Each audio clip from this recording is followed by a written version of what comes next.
My dear viewers, Assalamu alaikum. My dear student, I hope you will be all right and doing well. So today in this lecture and in this video, he will discuss about the very important principle of physics, which is known as work energy principle. जो work energy principle के बारे में discuss करेंगे and which is very important topic. First of all we will define what is work energy principle. तो define कुछ ऐसे किया जा सकता है कि work done is equal to change in its kinetic energy, कि जब जो वर्क डन होता है वो किसी भी ऑब्जेक्ट की काइनेटिक एनर्जी को क्या कर देता है, चेंज कर देता है. तो we also know that the formula of work is W is equal to F D. This is the formula of work and it is also we can say this is equation number 1. Then we will use second equation of motion, Newton second equation of motion, हरकत की दूसरी मसावात का इस्तेमाल करेंगे, which is 2AD is equal to V F square minus V I square. Actual equation is 2AS is equal to V F square minus V I square. We replace S with D.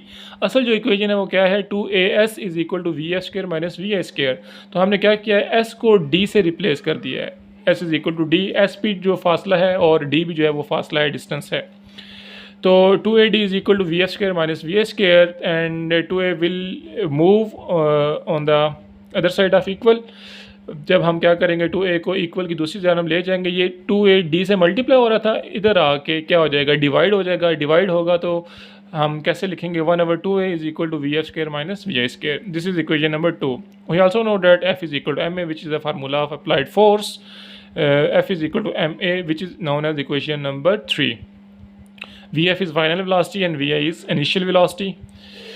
So we will put equation number 2 and equation number 3 in equation number 1. Equation number 2 is the value of D and equation number 3 is the value of F. Value of D and value of F we will put in equation number 1, F and D.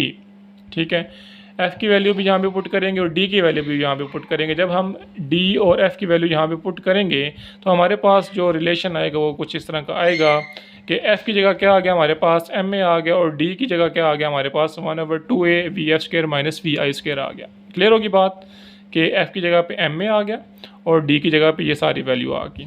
अब A will be cancel out with A जो है A से cancel हो जाएगा, ये cancel हो गया. पीछे रह गया M को हम उठा के इसके साथ अब मल्टीप्लाई करेंगे. m अकेला रह गया, ये 1/2 के साथ मल्टीप्लाई होगा और हम इसको बारी बारी अब Vf और Vi से मल्टीप्लाई कर देंगे. फाइनल जो इसके बाद जो इक्वेशन बनेगी वो ये आएगी. इसके बाद हम क्या करेंगे, इस 1/2m को इन दोनों के साथ बारी बारी मल्टीप्लाई करेंगे. जब हम मल्टीप्लाई करेंगे तो हमारे पास कुछ यूँ आएगा, 1/2 M V F square minus 1/2 M V I square. हमने क्या किया था, यहाँ पे 1/2 को वी एफ से भी मल्टीप्लाई किया और 1/2 को वी आई से भी मल्टीप्लाई किया, दोनों से मल्टीप्लाई कर दिया. अब काइनेटिक एनर्जी का फार्मूला क्या होता है, kinetic energy is equal to 1/2 M V square.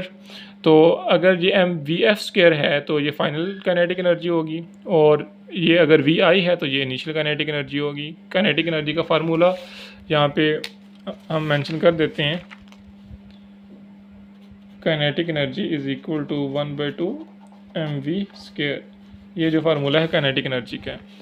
तो अगर यहाँ पे वी एफ लगा देंगे तो ये फाइनल का हो जाएगा, और यहाँ पे अगर आई लगा देंगे तो ये इनिशियल का हो जाएगा. ठीक हो गया. तो ये हमारे पास फाइनल काइनेटिक एनर्जी आ गई और ये हमारे पास इनिशियल काइनेटिक एनर्जी आ गई. तो final minus initial is known as change in kinetic energy. Final में से इनिशियल जो होगा वो चेंज इन काइनेटिक एनर्जी कहलाएगा. तो work done is equal to change in kinetic energy.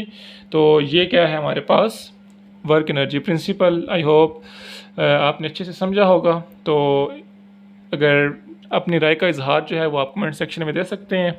आज के लिए इतना ही काफ़ी. अपना ख्याल रखिएगा. अल्लाह हाफिज़.